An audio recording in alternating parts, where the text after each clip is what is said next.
আমি ক্লাস 8 থেকে গরু লালন পালন করা শুরু করছি। প্রতি বছর 7-8 লাখ টাকা ইনকাম হয়। এখন আমার খামারে 8টি গরু আছে। ইনশাল্লাহ আপনারাও শুরু করেন। আমি যদি এত ছোট হয়ে পারি, আপনারা কেন পারবেন? দেখেন ভাই, আমি ছোট থেকে বাপ দাদার গরু পালা দেখে বড় হয়েছি। এখন যে আমার ফার্মে 8টা গরু আছে, এই 8টা গরু 16 লাখ টাকার উপরে দাম। আমার নাম রিফাত, আমার বাসা খাসচর জামাল, থানা উল্লাপাড়া, জেলা সিরাজগঞ্জ। আমি একজন স্টুডেন্ট, ক্লাস 10-এ পড়ি। বাড়িতে থাকছে গরু বাছুর দেখছি, ছোট থেকে দেখতে দেখতে বড় হয়েছি। গরু দেখতে দেখতে বড় হয়েছি। এখন আমার চোখের সামনে গরু থাকে, তাই দেখে দেখে আমার গরুর প্রতি অভিজ্ঞতা এসে গেছে। আমি গরু কি করলে গরু খাইবো না খাইবো সব আমার অভিজ্ঞতা আছে। তার জন্য আমার কাকা এই গরু পালতে পালতে এক গরু একবার একবার এমন লস খাইছিল। লস খাওয়ার পরে একবারই নিঃস্ব হয়ে গেছিল। পরে আমার কাকা গেল বিদেশে। কাকা বিদেশ চলে যাওয়ার পরে আমার আমার যখন দেখলাম যে আমার কাছে 3টা গরু কেনার টাকা আছে, পরে আমি দাদারে বললাম যে দাদা 3টা গরু কিনি, গরু কিনে এক গরু পালি। আমার তো গরুর প্রতি অভিজ্ঞতা আছেই, অভিজ্ঞতায় আছে। দাদা কইলো যে তুই এত ছোট মানুষ, এত তুই গরু পেলে পাবি। বললাম যে কিনি, তারপরে তুমি আসাও, আব্বা আছে, তারপরে একটা পালাই যাইবো। পরে দাদা কয়া ময়া 3টা গরু কিনছিলাম, কিনে নিয়ে আসার পরে হচ্ছে বাড়িতে এসে প্রথমে হচ্ছে গা অল্প অল্প করে ভুসি খাওয়াইছি, যাতে পেটে ট্রাবল না দেয় আর পোকায় না যায় যদি হেজনে। তারপরে 7-8 দিন পর কৃমি ইঞ্জেকশন দিয়ে ঝাবাই টাবাই, তারপরে লিভার টনিক জিঙ্ক খাওয়ায়, তারপর ধীরে ধীরে অল্প অল্প করে ওই গরুর দানাদার খাদ্য আর কিছু আছে খাওয়া দাওয়া খিলে টিলে, ওই যে ধীরে ধীরে বেশি অল্প অল্প দিন একদিন অল্প আর একদিন বেশি, একদিন অল্প একদিন বেশি, ধীরে ধীরে আমরা বাড়া দিছি। ভুসি খাদ্য সবকিছু বাড়া দিয়ে গরু এই যে আমার ভালো টাকা ইনকাম পেয়েছি। যখন আমার গরুর যে পেটে টবল দেয়, খায় না, আমি আমি নিজেও এই যে একটা প্যাকেট খিলাই আমি ডাক্তারের থেকে পরামর্শ নিয়ে নিজেই খাওয়াই দেওয়ার পরে গরুটা ঠিক হয়ে যায়। পরে হচ্ছে কি আমরা আর সব সময় আমার গরুর পায়ের তলে যে আছে সব সময় পরিষ্কার রাখি। গরু প্রতিদিন ঝাপাইয়া দিই, বা আবার প্রতিদিন একদিন পর পরই এই মেজাতে দিয়ে দিই, পটাশ দিয়ে দিই, যাতে গড়টা ভালো থাকে, গড়ে যাতে কোনো মশা টশা না থাকে। তার জন্য আমরা মেলা কিছু করি। গরু সব সময় একবারে ভালোভাবে রাখি।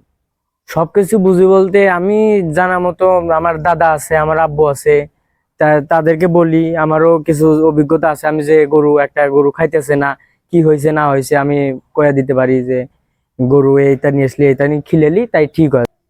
আমার ফার্মে এখন গরু আছে 8টা গরু আছে। 8টা হচ্ছে গা এই বয়লা হাট থেকে সংগ্রহ করছি, আবার হচ্ছে গা বড় হাট থেকে সংগ্রহ করছি, আবার গ্যাস লাইনার থেকে সংগ্রহ করছি, আবার ওই যে চান্দাইকোনা থেকে সংগ্রহ করছি। জায়গায় জায়গায় থেকে সংগ্রহ করা।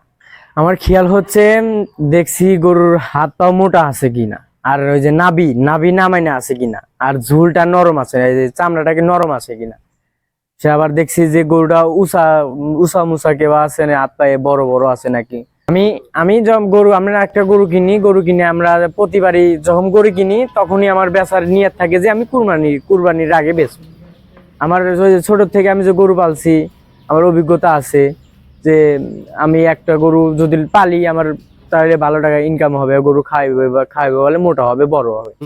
আর গরু তো যে প্রথম থেকে যে আমরা সংগ্রহ করি, হাত পা মোটা দেখে শাহিওয়ালা, আর হচ্ছে গিয়ে হাত পা ঝুল। এই যে অনেক মানুষ আছে যে গরু 4-5 মাস করে পালে, আর তারা হচ্ছে দেখে যে তারা হচ্ছে প্রতিদিন হাটে যায় গরু কেনে আবার বিক্রি করে। যখন ওই গরুটা কিনে নিয়ে এসে তখন গরুটা কিন্তু এই গাড়ির জার্নি করে আসে, গরুটা কিন্তু দুর্বল হয়ে যায়, জ্বর আসে, আবার ঘাও ভাড়া যায়, পায়ের এর দিয়ে ঘাও ভাড়া যায়। তাহলে ওই গরুটা আমি যদি নিয়ে আসি আবার গরুটা জ্বললো, তাহলে আবার ওইটা সারানোর পর তাহলে কিন্তু আমার অনেক দিন হয়ে যাবে। আর আমরা পারফেক্ট করে রাখি যে আমরা ঈদের আগে কিনলাম, আমরা সামনে কুরবানি ছেড়ে দিব, তাহলে আমার গরুটা অত কেনা বেচা করা লাগতেছে না, আর গরুটা অত সমস্যা হইতেছে না। আমরা এইভাবেই গরু লালন পালন করি। তাইলে আমাদের এই যে যাতায়াত গাড়ি হাটঘাটে যাওয়া লাগে না, অত খরচা করা লাগে না। সকালে ঘুম থেকে উঠে ঘরে পরিষ্কার করে দিই, মোটর দিয়ে ঘরটা পরিষ্কার করে দিই। পরিষ্কার করার পরে গরু খ্যার খাওয়াই, খ্যার খাওয়ার পর 8টা 9টার সময় ভুসি খাওয়াই, ভুসি খাওয়ানোর পর তারপরে একটু রেস্ট, গরু একটু শুয়ে থাকে, শুয়ে থাকার পরে এই 10টা 11:30টার সময় ঝাপাইয়া দিই, ঝাপাইয়া দিয়ে দেওয়ার পরে গরু শুয়ে থাকে, গরু শুয়ে থাকার পরে 2টা 2:30টার সময় খ্যার দিব, গরু খাইবো।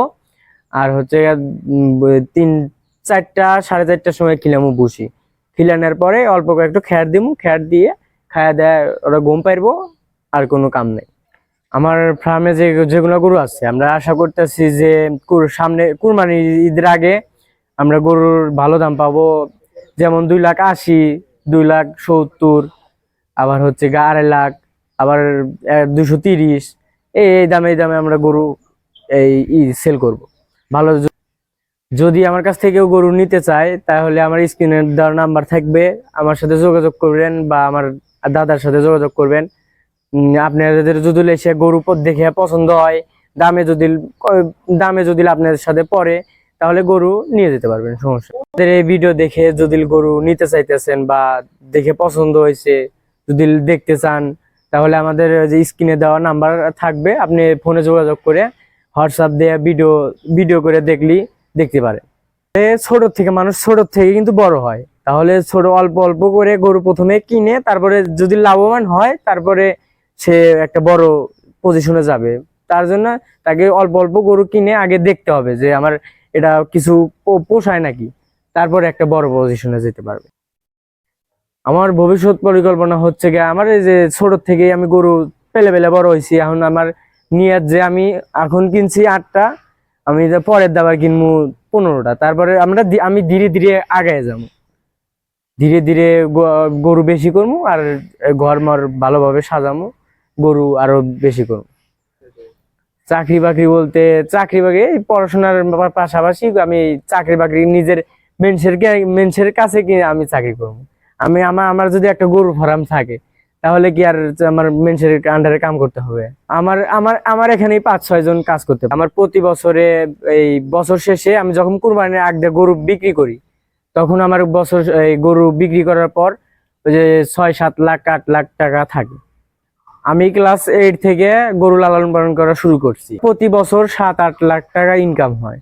এখন আমার খামারে 8টি গরু আছে। ইনশাল্লাহ আপনারাও শুরু করেন, আমি যদি এত ছোট হয়ে পারি, আপনারা কেন পারবেন? দেখেন ভাই, আমি ছোট থেকে বাপ দাদার গরু পালা দেখে বড় হয়েছি। এখন যে আমার ফার্মে 8টা গরু আছে, এই 8টা গরু 16 লাখ টাকার উপরে দাম।